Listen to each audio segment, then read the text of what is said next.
The purpose of this tutorial is to learn the basics of HTML. For this video, you'll need a text editor. I use Sublime, which can be downloaded from sublimetext.com/3, and it's free. You will also need an activated 900 DPI account, which you can learn how to do in our first video tutorial. So the first thing I'm going to do is create a new website on 900 DPI.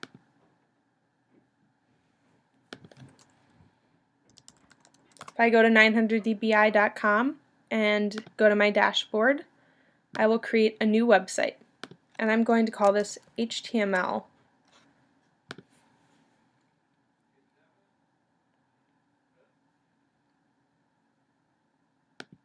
You can see some files were added to my Dropbox, so let's take a look at those.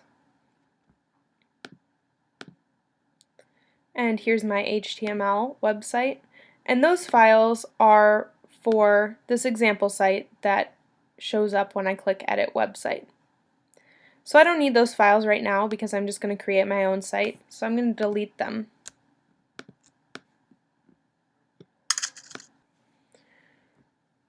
And now I'm going to create a new file in Sublime called index.html. All of your HTML files should end in .html, and whatever your home page is should always be index.html. So I'm just going to navigate to my Dropbox folder, and in apps 900 DPI HTML I'm going to save my index.html file, and here it is. So what is HTML? HTML stands for Hypertext Markup Language. HTML allows you to create static websites. HTML is often used with CSS, which stands for Cascading Style Sheets. I like to think of HTML as the code that creates elements on a website, and CSS as the code that styles those elements. For example, CSS changes the colors, fonts, or layout of the HTML elements. Let's talk about the basic structure of an HTML page. Every HTML page starts with a doc type. The doc type defines what version of HTML you will be using so that your browser can read that and then make sure that it's compatible with that version of HTML. For the purposes of this demo, we'll be using an HTML5 doc type, which looks like this.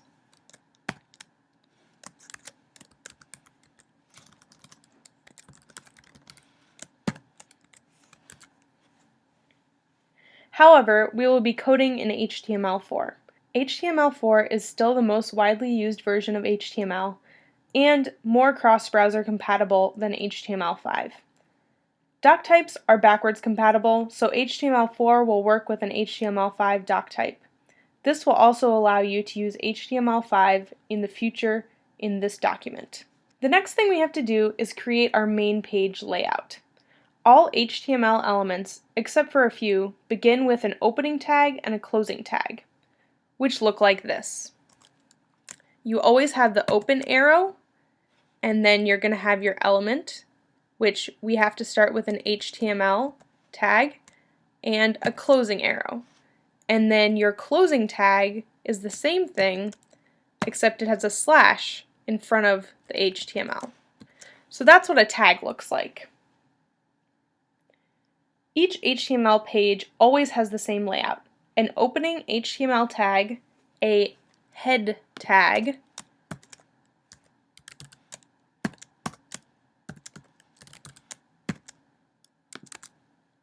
a body tag,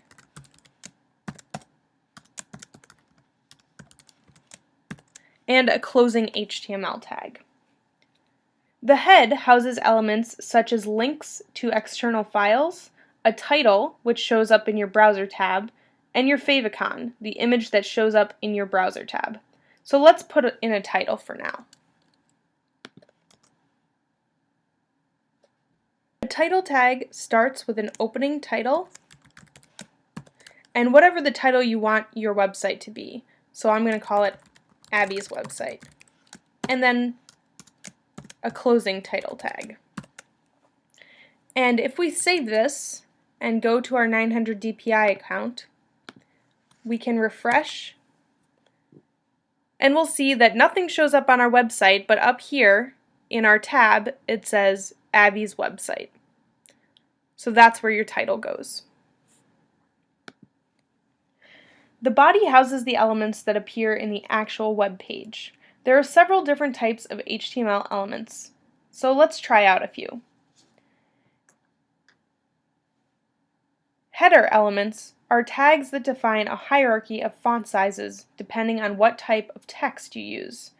The size and font of the text is defined by the browser. For example, an H1 tag may be used for your main website header, while an H2 tag may be used for a subtitle. So let's try that.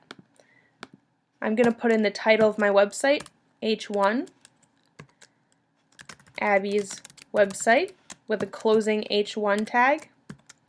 And then I'm going to put in an H2 for my subtitle, which is going to be the most awesome website in the world.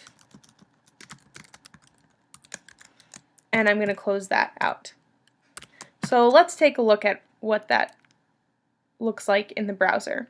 So if I save here and go back to my 900 DPI and refresh, you'll see I have two H elements that have shown up. The first is Abby's website, and the second is the most awesome website in the world. Abby's website is larger because it's an H1, and the H2 tag is smaller, and it goes down the same way for H3 and H4 tags. There's also a P tag. This defines a paragraph text and has a smaller font size. Let's put in a little paragraph here.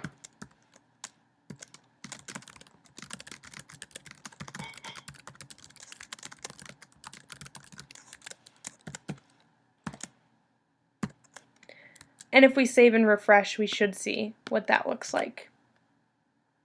As you can see, the paragraph tag has a smaller font size. Let's move on.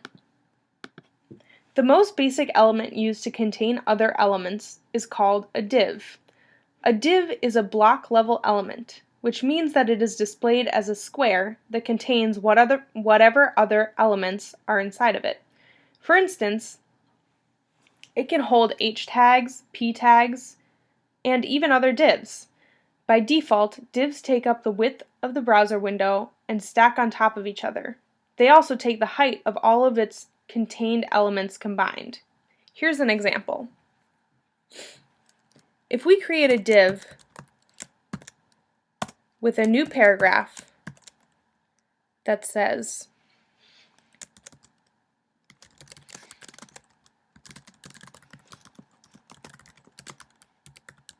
"Hi there, this is Abby's website," and we close out our P tag, and then we're going to close out our div.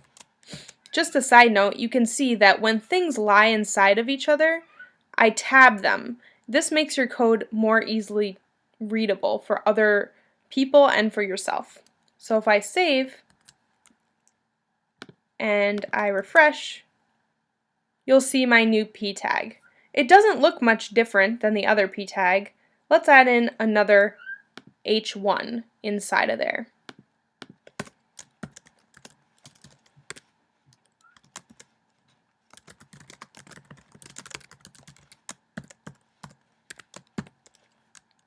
And if we save and refresh, you'll see there's my new H1 tag. So here's a trick that you can use in Google Chrome, which is the browser that I use. When you right-click on an element on your page, you can inspect element.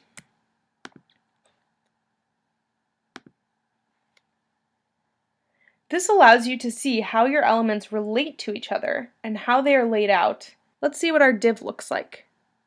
As you can see, the div wraps both the H1 and the P tag, whereas these three elements lie by themselves, not wrapped in anything.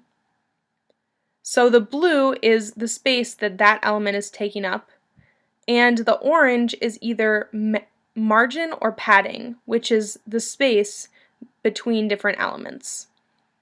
That's the basic setup for an HTML page. Play around with your file a little more and check out the CSS tutorial to see how to style your elements.